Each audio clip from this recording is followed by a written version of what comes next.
مساء الفل عليكم. النهاردة جاية أكلمكم عن موضوع مهم وخطير جدا.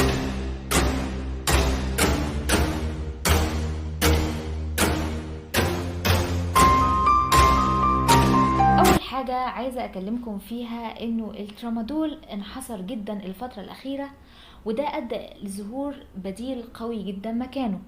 طيب السؤال هو ليه الترامادول أصلا قل؟ ليه الترامادول ما بقاش موجود؟ الحقيقة لعب على الموضوع ده أكتر من سبب. أول حاجة إن الدولة كانت بتحاربه جدا. تاني حاجة كان في حملات توعية مكثفة ضد إدمان الترامادول. تالت حاجة سعره، يعني سعر الشريط الواحد في الترامادول وصل ل 400 جنيه. عشان كده بقى الناس بدأت تفكر وتدور على بدايل ليه في الصيدليات، وبالفعل لقيوا دواء بديل ليه موجود. موجود في كل الصيدليات ومنتشر جدا، ما فيهوش اي مشكلة. سعره يعتبر رخيص، بيتباع